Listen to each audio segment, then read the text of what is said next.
Welcome to Old Flick Cinema today. We bring you a rare vintage film from the golden era of Hollywood, A Virgin in Hollywood, 1953. This presentation is for educational and historical purposes only.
Story of a small-town girl who came to the big city. Let's start with her speeding along toward her dates with fate, wide-eyed with excitement. Ah, yes, I remember well this girl, then so naive and innocent, because this girl was me.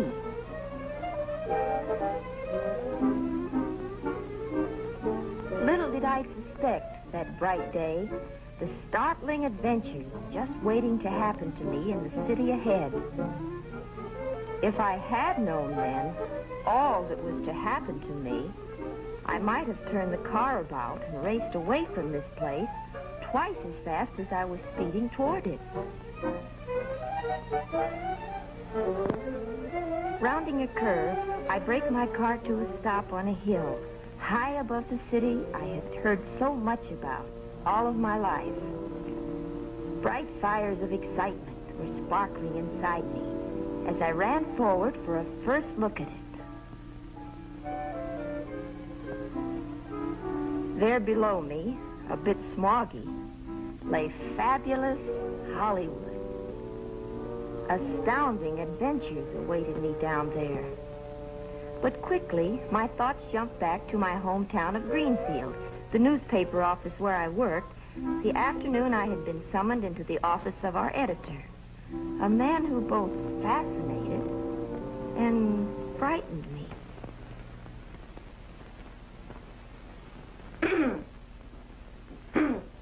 Mr. Hanson? Yes?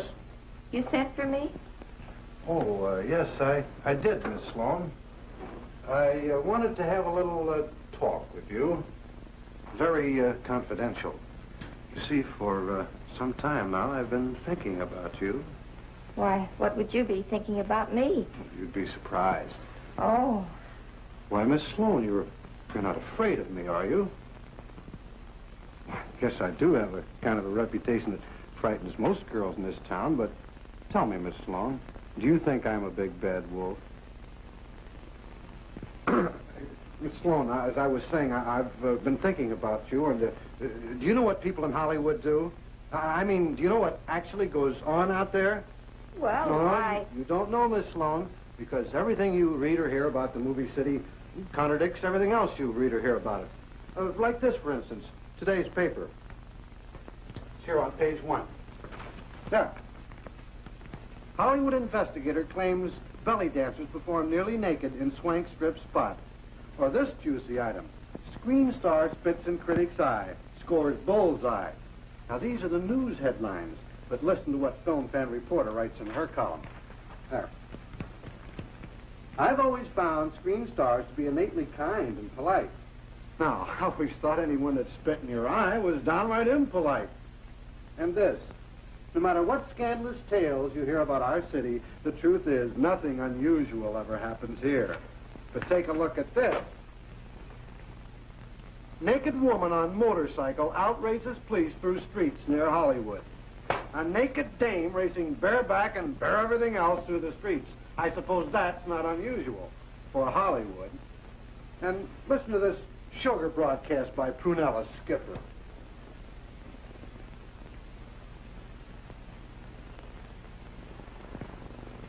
The movie actress, Donna Sterling, is just the sweetest girl I know. All her troubles have been due to her being just too generous to people, especially men. She just can't say no to anyone. Especially men. The poor, misunderstood child is rushing to the arms of her only true love in Las Vegas, just as soon as she gets a divorce from her fifth husband in Reno. See what I mean? Here's a city that everybody wants to read about, hear about. But everything you hear about it is contradictory. What kind of place actually is Hollywood? That's what everybody in Greenfield and everywhere else would really like to know. So give them the answer, the real lowdown with no punches pulled, and I'll bet we double the Star Times circulation. That's why I've decided to send someone up there to write a series of articles for us. The facts, you understand? And whatever that is, good or bad, we're going to print it. Should be sensational. Yes. Go to Hollywood and find out. Actually, do yourself everything they do out there. Know what I mean? Me? Why not? You have all the equipment necessary for the job. But I wouldn't know how. I'm confident there'll be plenty of applicants to teach you how. But I haven't had any experience. I'll bet you won't say that when you come back. Well, Mr. Hansen's words had made me curious. I turned and raced back to the car, anxious to get down to the city below and discover just what might happen there. If I'd have only known. 36 hours later, I was typing my first article. For I felt sure what had already happened to me would surprise readers of the Greenfield Star-Times.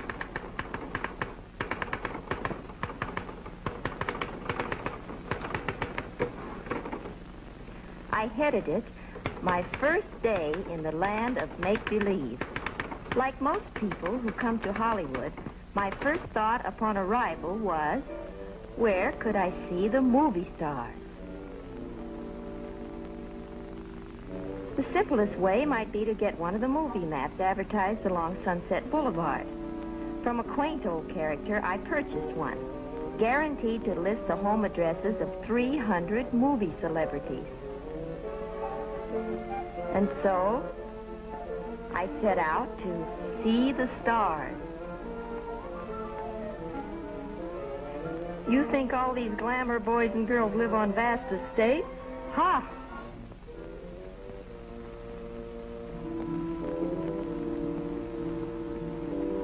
According to my map, most of their homes were on out-of-the-way streets. And nobody I asked had the slightest idea just where. The houses listed were hardly the type I had anticipated. And anyway, even people in Greenfield weren't going to get too excited by hearing I'd seen the spot where Joe Starr hung his hat. But I decided, then and there, whatever I had to do to thrill my readers, I would do.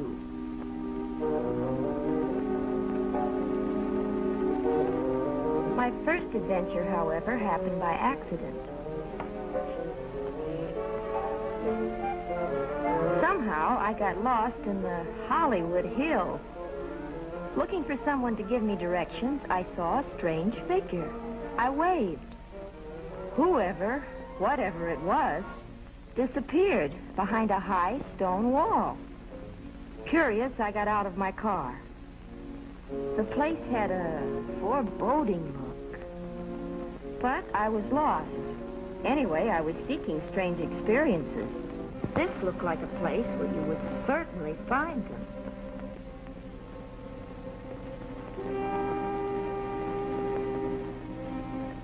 My woman's curiosity urged me to go on. My feet kept wanting to turn back.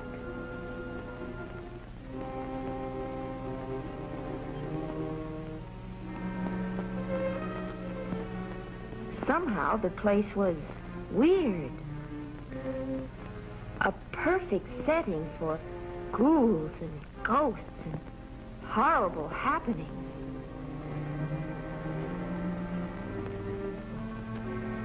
And I had a strong premonition that something awful was about to happen to me.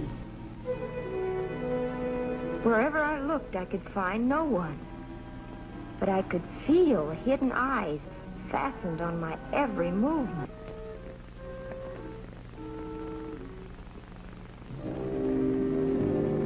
It was a creepy place.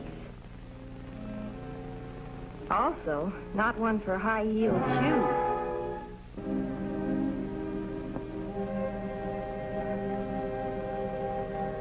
I tried to act calmly, but inside, my nerves were whipping up a small-sized panic. Suddenly, something jumped up in the bushes behind me. I screamed. Now I was frightened.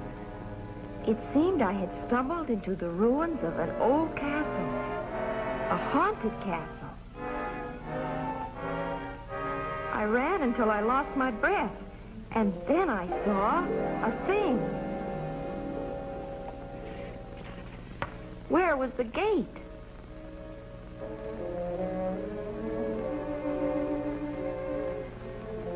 I was running around wildly trying to find it when I stumbled and fell flat.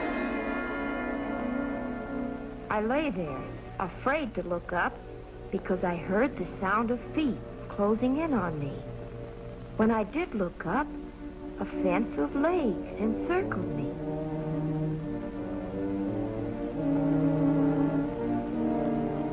And the tallest man I had ever seen towered over me. The man motioned for me to get up.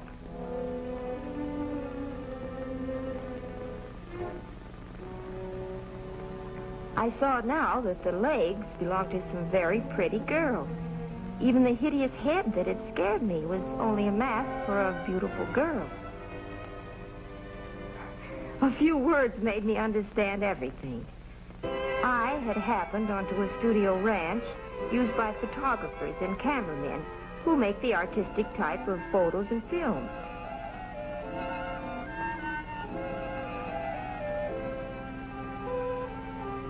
These girls were a group of models who posed for them. They had hidden at my approach because onlookers were usually a nuisance.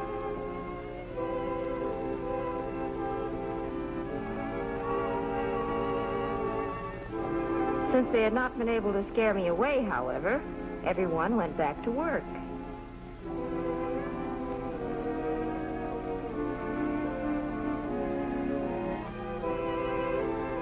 There were several groups of professional photographers around. But, as one of the models pointed out, some of the photographers used the picture-making gag just as an excuse to get acquainted with and ogle girls.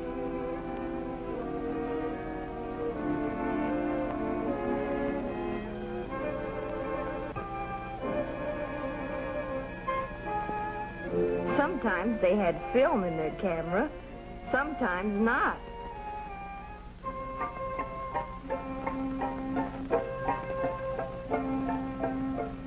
Later, promising to stay out of camera range, I wandered about, looking at different groups at work.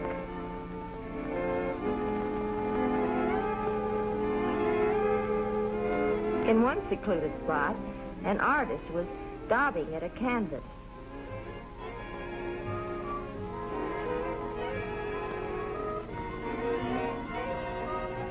After a while, the artist had an idea. And his idea, he should paint less of the model's costume and more of the model.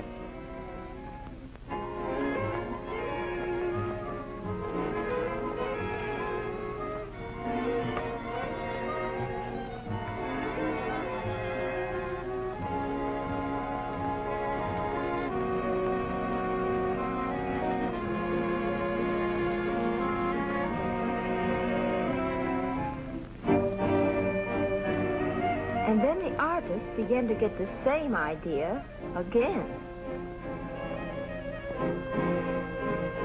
He should paint less of the model's costume and even more of her.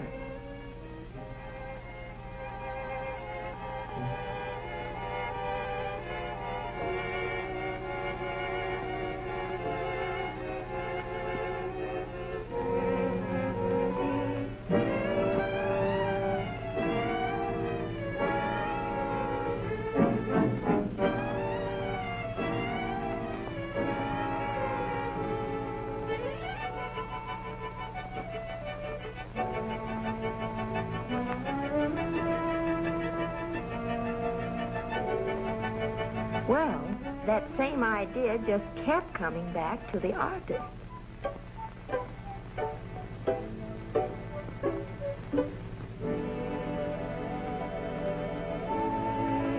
But at last the model said, "Wait a minute. Just what kind of a painting is this masterpiece of yours?" And then she saw what she had been posing for. Well, this artist would either have to improve his art or find a model with less temper.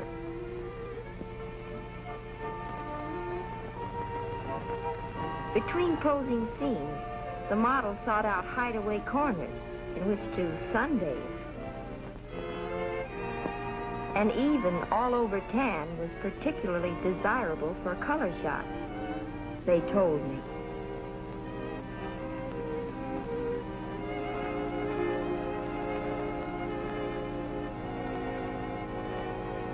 I made notes of what I saw,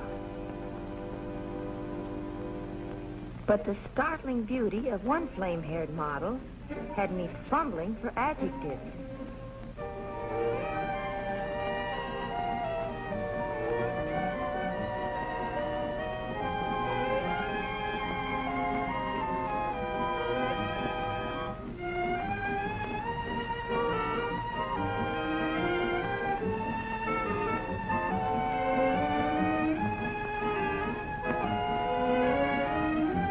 Innumerable young peacocks roamed all over the ranch, and this girl threw breadcrumbs to them.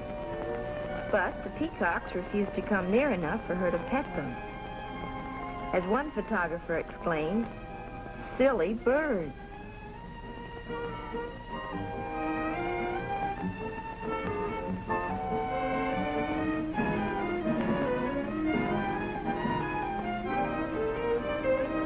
This model, I learned later, was Linnell, top favorite among the lensmen who do covers for magazines.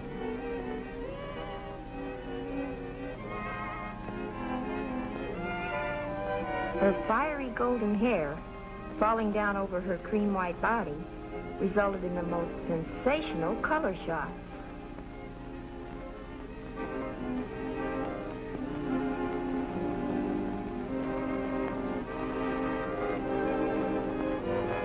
Rays of the sun were beaming down now, and when I saw one of the girls doing a scene for a movie, well, I had spent a very interesting afternoon watching the production of artistic photos and films, the gorgeous girl type of pictures that feature and star and immortalize glamour, winging their way out from the cinema city to thrill and delight the whole world.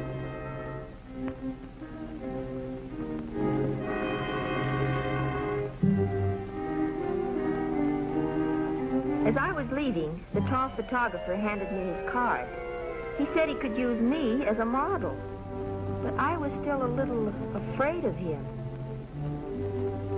The third day I was in Hollywood, I received an envelope marked "Very Personal."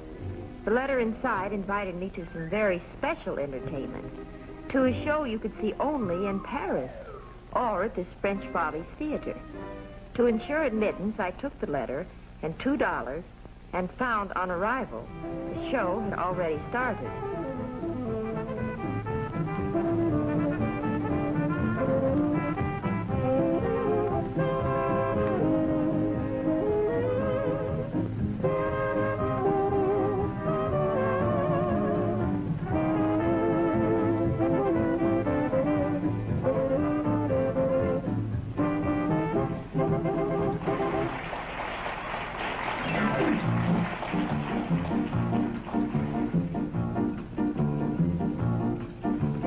caballeros y de sombreros.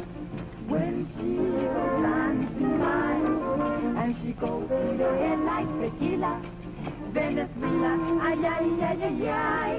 She can bamba, bamba, she can bamba. She can bamba, bamba, she can bamba.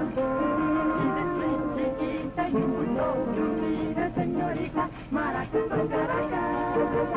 Mi lindita Margarita, tan bonita muñequita, saca tus maracas y no vamos pa' Caracas.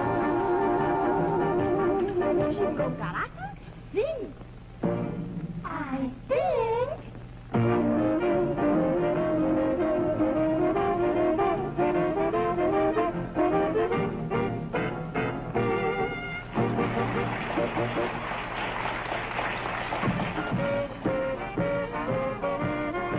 After the opening production number, there followed a number of alleged comics and comedy acts, most of which were about as funny as a contagious disease.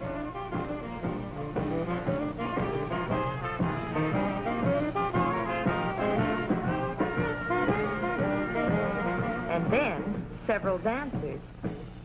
This was dancing.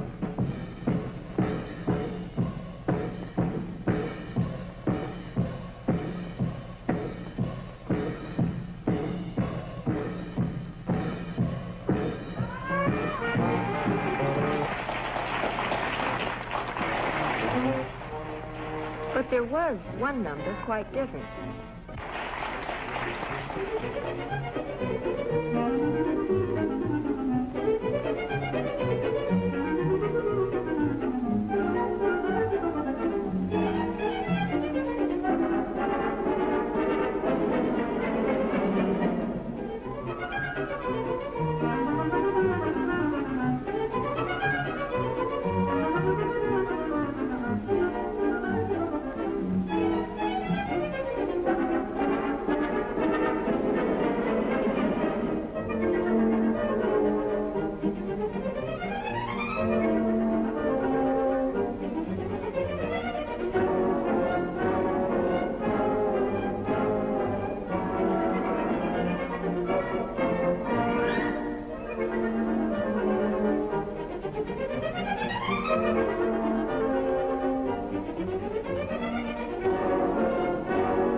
set to read your latest literary gem for the Star Times. Still, I don't think I'm the type to be a literary critic. Oh, I just want to get the reactions of a common, normal person. Now, dear, you know I may be common, but not normal. Oh, I'm on to you. You do more talking than anything else. Well, confidentially, I'm better at talking than anything else. Did you model for anyone this week? Yes, I worked yesterday for one of those would-be wolves. He called and said he wanted me for a sitting. Turned out to be more of a running. Do you mean he chased you? Well, what did you do? Well, I let him get close enough a couple of times, to make it interesting. He's too feeble to be a menace. So I got my exercise and $5 an hour. But tales you tell. You should be writing these stories instead of me. Well, your editor might be interested in some of my adventures, but I don't think he'd dare publish them. Well, let's hear how yours sound. My Adventures in Hollywood by Darla Sloan. All right, Darla. I'll read what you wrote and did. After seeing the girls at the French show toss aside all their garments, I convinced myself I might be able to take off a few.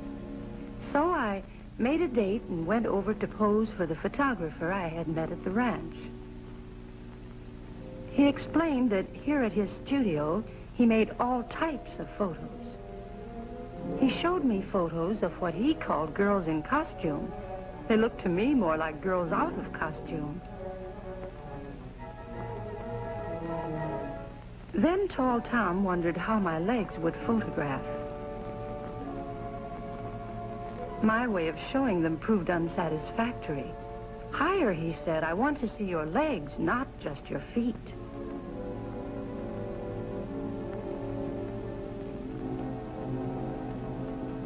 To change into a costume, he sent me behind a small screen.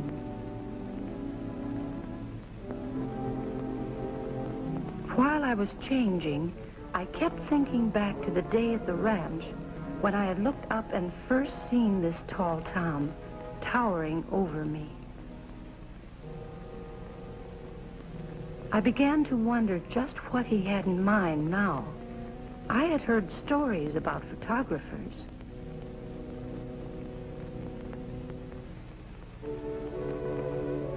There was something sinister about this fellow. We two were here in his studio, alone.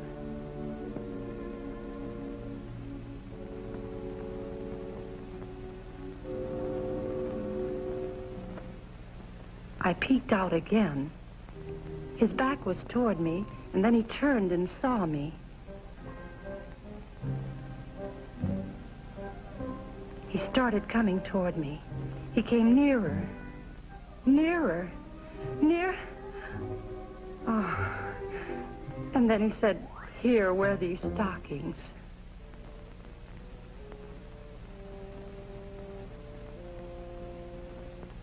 My behavior must have been as strange to him as his actions were to me. The outfit for the first photos actually wasn't too brief, but for some reason, I felt as if I were trying to hide behind 3 postage stamps.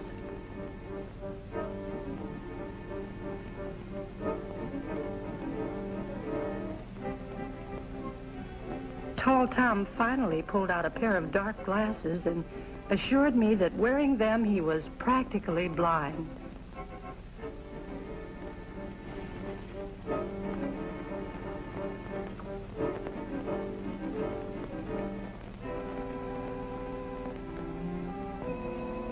After getting me into a pose, he wanted me to smile.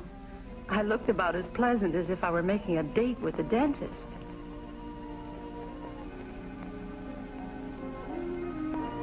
Finally, he promoted a fairy expression by having me say, "cheese." Maybe this is how they started calling this kind of photography cheesecake.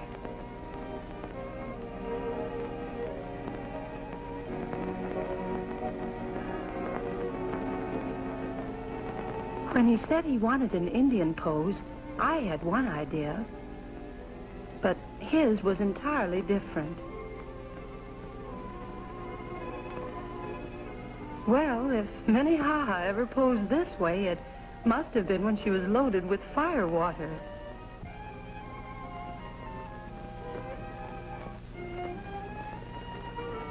But even after he snapped it, Tall Tom still called this an Indian pose.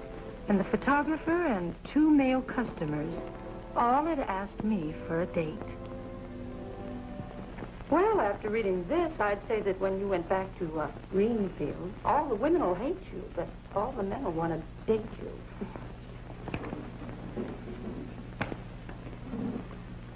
I wonder what Mr. Hanson, he's our editor, I wonder what he'll think of me. I wonder what you think of Mr. Hanson. He's the type of man that makes you not know what to think. He's handsome, but not too.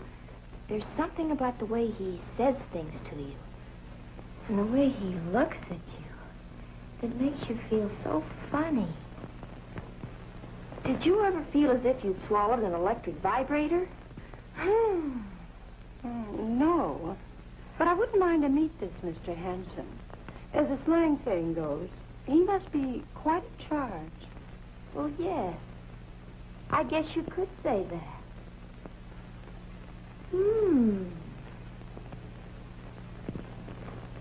Hey, who's the lassie with a cute chancy? Use this in a 4-column spread over Darla Sloane's article. Here. Yo! So that's how Darla Sloane looks. No wonder so many interesting things happen for her to write about. Yes, I guess she's getting plenty of experience. I read all her articles. You know, here in Greenfield, you gotta get your excitement secondhand. Believe me, boss, if what she writes actually happened, in Hollywood, she's good. She was good here, too. I wonder what she'll do next. I wonder. Well, Mr. Hanson might have been surprised to know I was thinking of answering a Lonely Heart ad. Not the one who wanted a perfect mate. And I couldn't help the handsome man who needed a wealthy wife. But Mr. Sophisticate, who wanted to show some girl a wonderful evening. He might be just the escort to show me around some unusual night spots.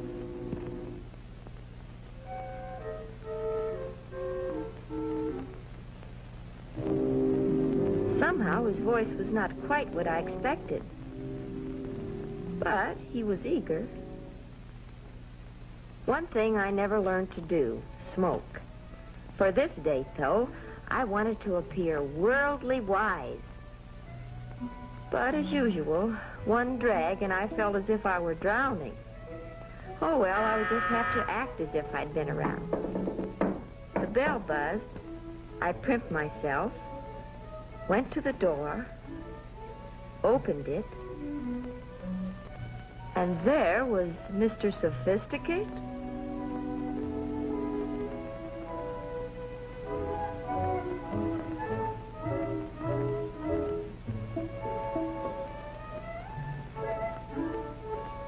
With a snoot full of water, I asked this character if he wanted me to take his hat. So,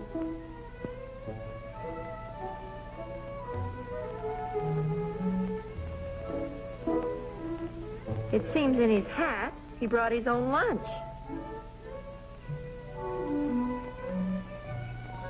Oh, this boy was a card. I bet he'd have been the life of a party somewhere back in the gay 90s. And that's where he should have been. He was full of tricks. And he punctuated each one with a jab in the ribs. Did I know he made big money? He showed me. Big money. Rib jab.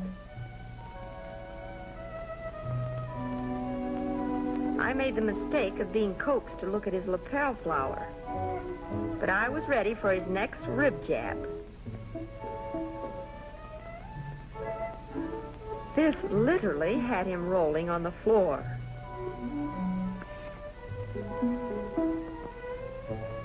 Next, had I ever seen the Three Stooges?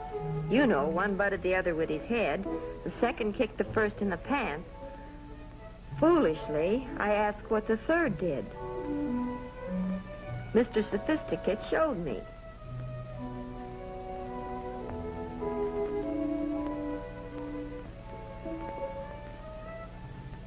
By now, I'd figured out a little game myself. It started out sort of simple-like. Maybe that's why my newfound pal immediately took to it.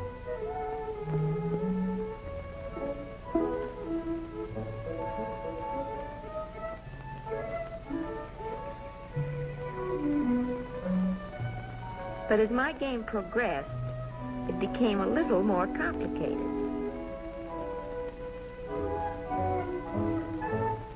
Old Rib Jabber told me he had never tried this blind man's waltz before. But it was nothing but fun. I told him I knew he'd get a kick out of it. And he was Mr. Sophisticate? I crossed Mr. Sophisticate definitely off my list. But another ad caught my eye. Well, wonder how it would be to have a date with a Hollywood actor.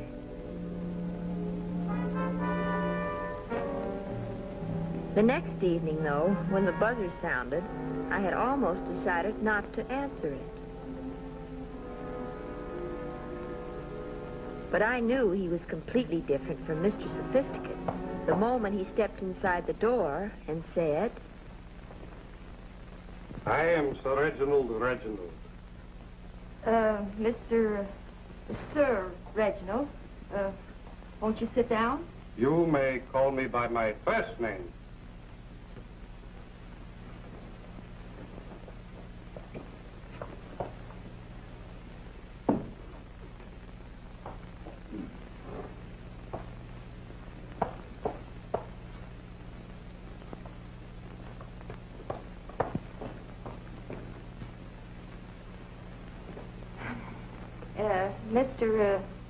Sir Reginald, your advertisement states that you're in the theatrical profession. Yes. I'm a thespian, an actor, you understand, from the theater, the legitimate theater. You should have seen me in Shakespeare.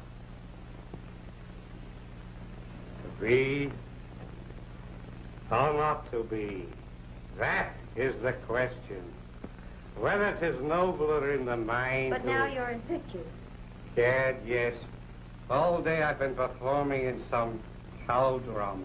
Oh, a Western. What part did you play? The line was, they went that way. It's 5 different characters in 5 different makeups. I said, they went that way.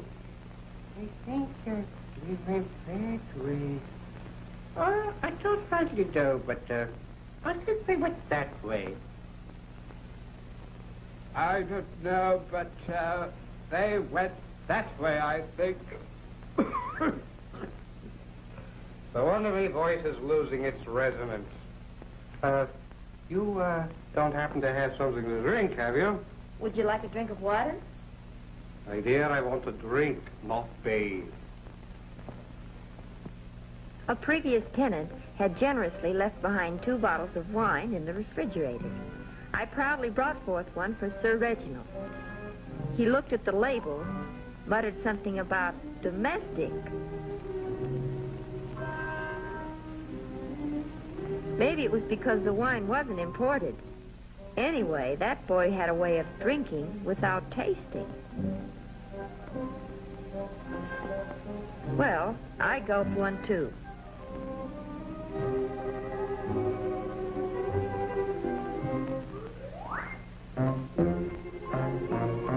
But I soon found, no matter how I did it, I couldn't empty glasses as fast as my noble friend. Sir Reginald finished the first bottle in a breeze. The second bottle about finished Sir Reginald.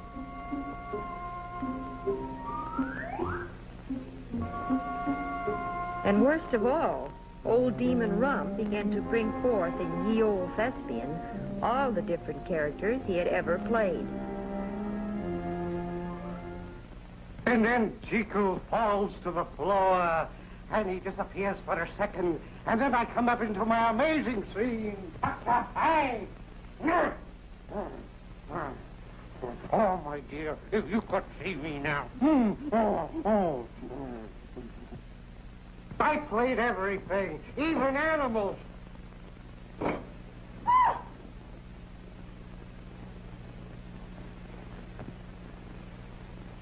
Perhaps you saw me as the Avenger of the Sun's Fury. Oh, what a scene. The sort of thing the audiences love. I beat the heroine for 2 reels. What a romantic scene.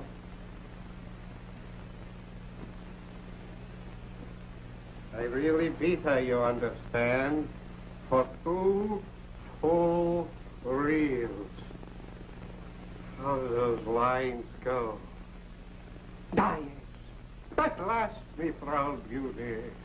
I, the Avenger, have uncovered your treachery. With 100 lashes of the whip, I'll wipe out your disgrace. Yes, she ran from me, but I was after her. And now, in punishment for your perfidiousness, I wasn't in the sea. What's the matter with you? Haven't you eaten today? You foxy wench. This makes me duty more exciting.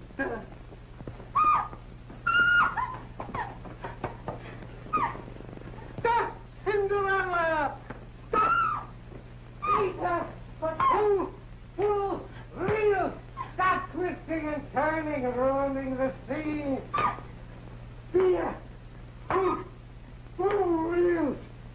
Until I was completely done in. Very exhausting scene on me, you understand?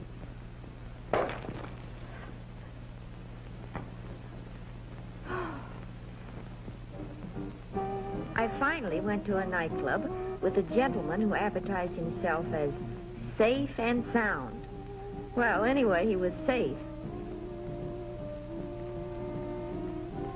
His hearing wasn't so good, but when they introduced the exotic dancer, Naomi, you could see Pop's eyesight was still sharp.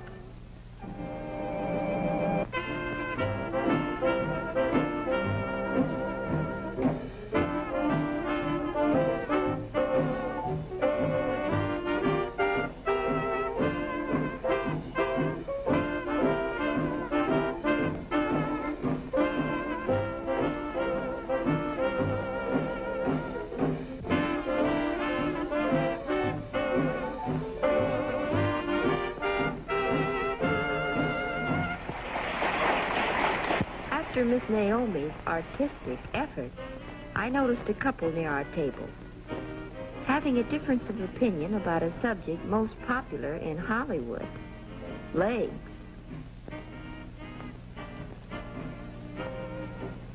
They moved away and I forgot them.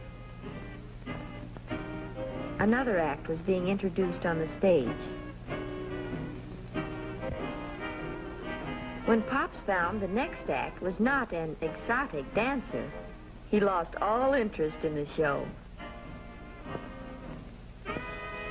Well, with my escort falling asleep in my face, maybe this was the time to be nonchalant and light up a cigarette. I did. Usual result.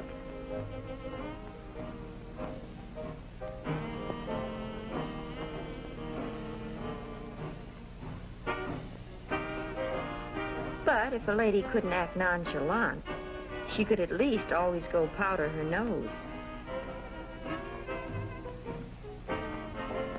Approaching the nose powdering department, I saw the couple which had been arguing near our table.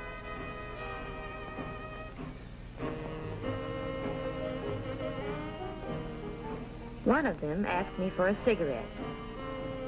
I might as well give them away. I couldn't enjoy them myself.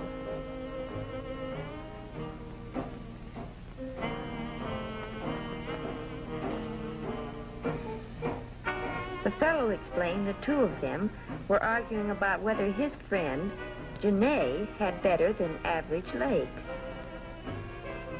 To decide the argument, he wanted me to match legs.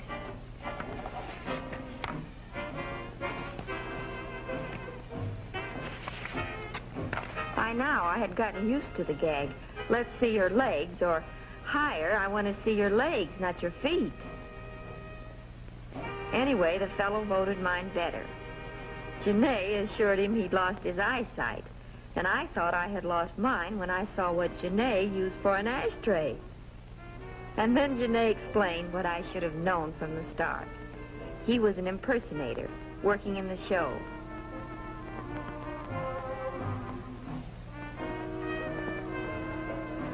No wonder I choked on my cigarette this time.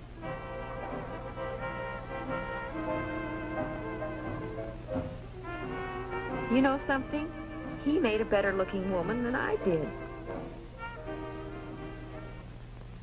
Here's today's edition, Chief. Hot off the press. You'll find Miss Sloane's article on the 4th page. Oh, yes, here it is. We're running her a picture heading the article now, just like you ordered. She certainly is a delectable-looking dish. Out there in the wild and woolly West, she must be having a wonderful time. Yes, but I'm not so sure that she should be out there all by herself. From what she writes, I don't think she's ever all by herself.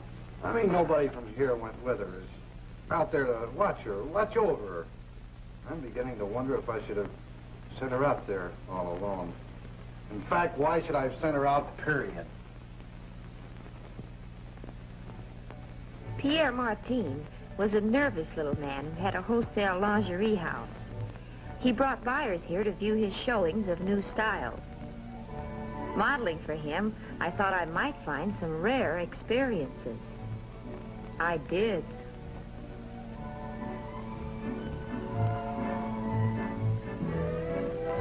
It was nothing unusual for the excitable Pierre to stick 2 cigarettes in the customer's mouth and light both of them. One reason for Pierre's fluster was that we girls in the dressing room were never ready to start the shows on time. Girls, hurry, please. The men are here waiting. Girls! Say, isn't it funny the buyers are always men? Oh, it's not so strange a story if there are men buyers here. After all, the kind of lingerie men go for, that's the kind women should buy.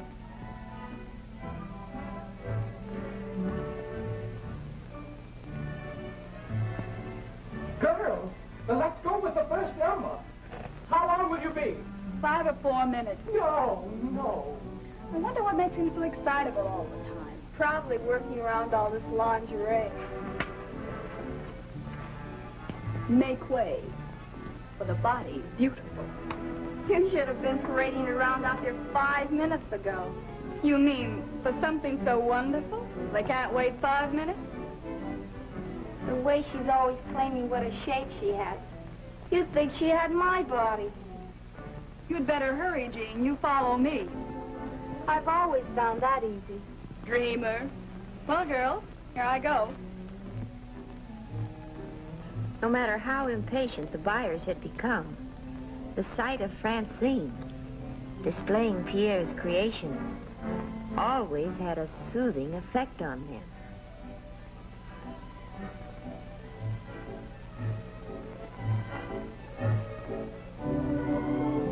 This girl was good.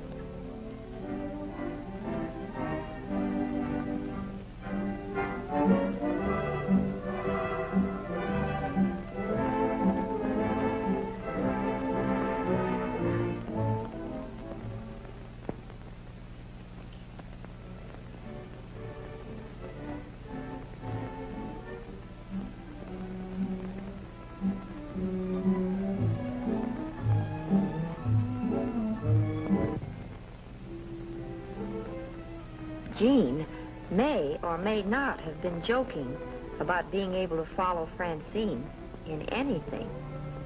But her appearance in the Sweetheart lingerie set certainly sustained interest in the show.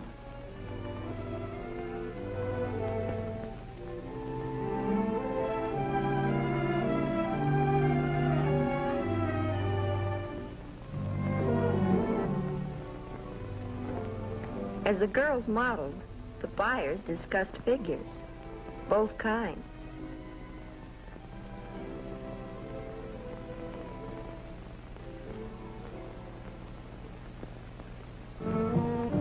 Wanda had an original way of modeling. She just went into a dance routine, upon which the buyer's eyes would usually spin around like pinwheels.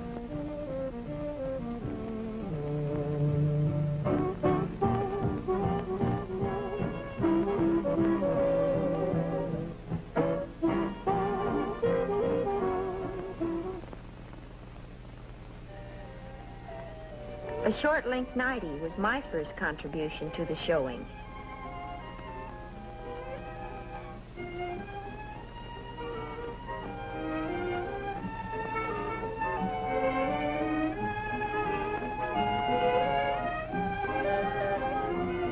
After saying good night, I blew out the candle, and this closed the first half of our little show.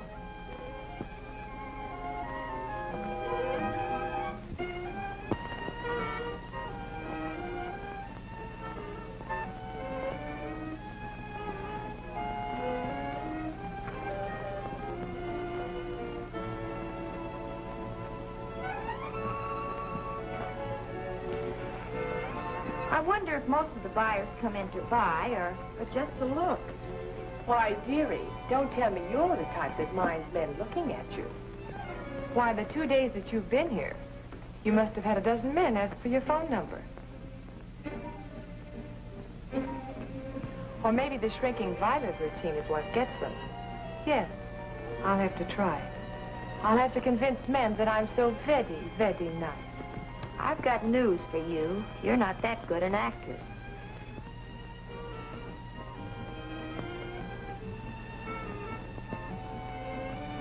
The curtains opened up on Wanda for the second half of our little offering. Beautiful in black, wafting fragrance about. She could dance, too.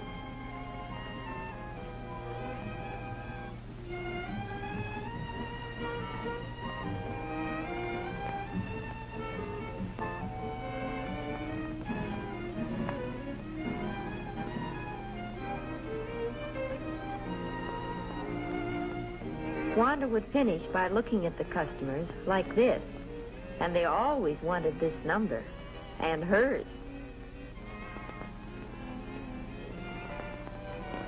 Francine was our #1 stocking sales girl.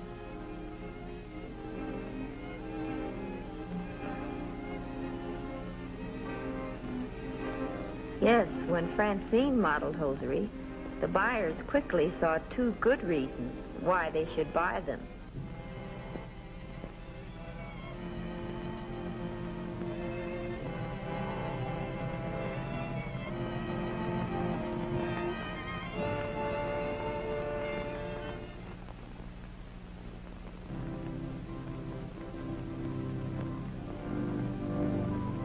An original creation by Pierre was his bridal night lingerie. I felt flattered that he chose me to model it.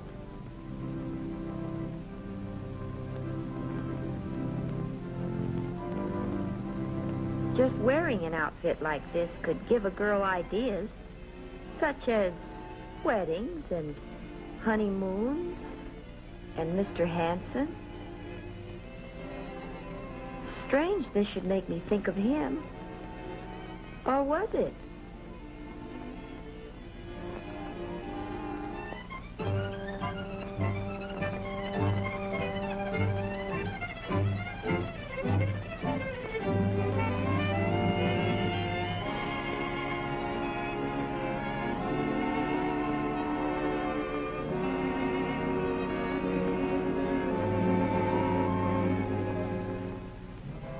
Judith had been with Pierre longer than any other model, and she broke all the rules.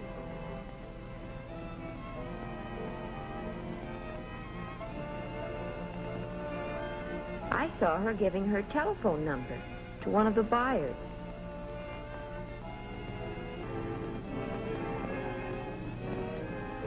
This girl was jealous of me, and I wondered if we'd have trouble, and I didn't have to wait long to find out. Gordon. Say, I always wear that outfit. Well, Pierre had my name on it, so evidently you're not wearing it today. Today, too. You may be Pierre's new pet, but I'm wearing that outfit. That's silly. I already have it on. That's easily changed.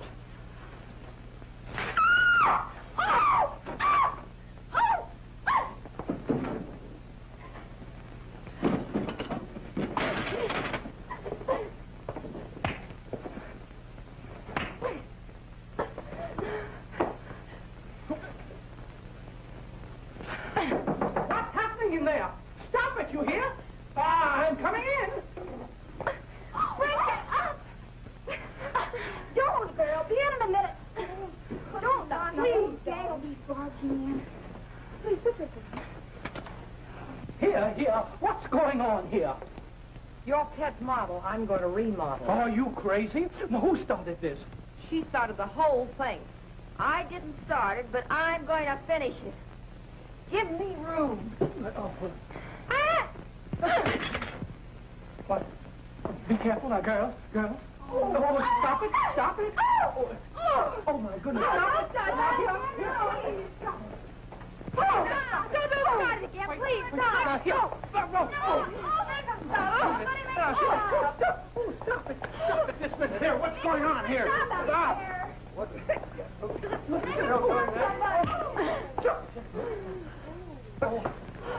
Just...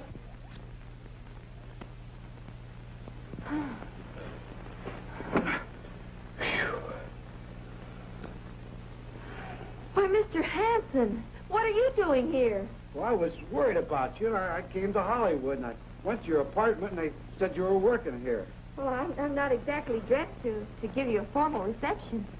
Still afraid of the big bad wolf, huh? Listen, after what I've seen and done out here, you just think you're a wolf. Watch me. You. Wow, you certainly have learned a few things in Hollywood. And that's only the beginning of what I've learned out here.